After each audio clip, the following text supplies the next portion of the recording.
Alors, un autre exemple, c'est les fibres optiques. C'est un domaine très important actuellement.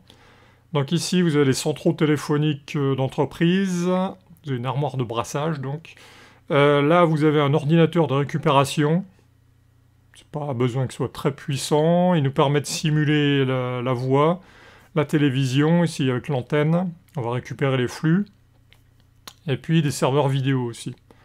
Et donc là, ce qui va gérer la fibre optique, ce que vous avez là, c'est quoi? En fait, ça s'appelle un OLT. Ça ressemble pas à grand-chose. Et pourtant, c'est très puissant. Donc les flux vont passer par la fibre optique que vous avez ici. Et donc l'étudiant doit configurer cette machine. Ça se configure avec ce que vous avez ici. Donc là, il y a un téléphone aussi pour tester que les flux arrivent bien. C'est une interface graphique dans une page web.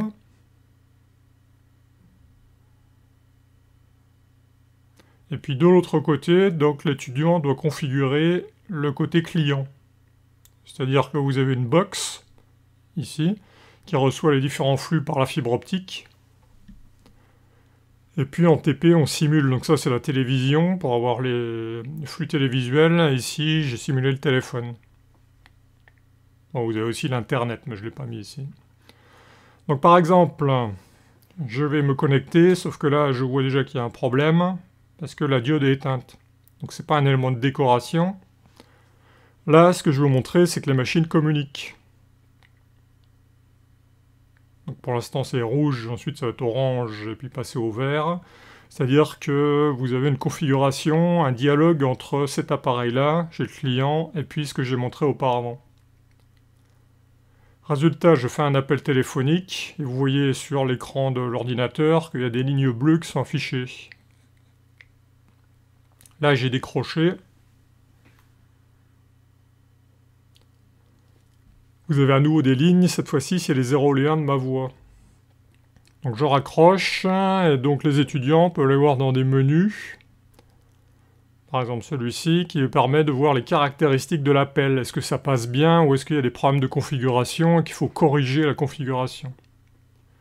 Bon, ça pose un autre problème, c'est-à-dire que là, je récupère les 0 et 1 de ma voix, et je peux récupérer le message. Je peux refabriquer le message. Donc le problème que ça va poser, c'est pour le piratage. Si quelqu'un va intercepter mes messages, il est capable de m'espionner.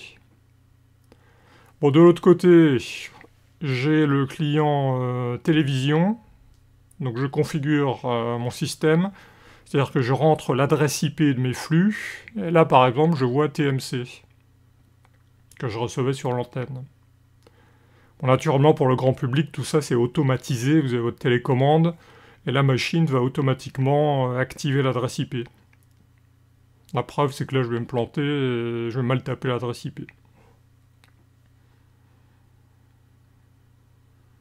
Voilà, je corrige, et là, je vais récupérer un autre flux qui doit être TF1.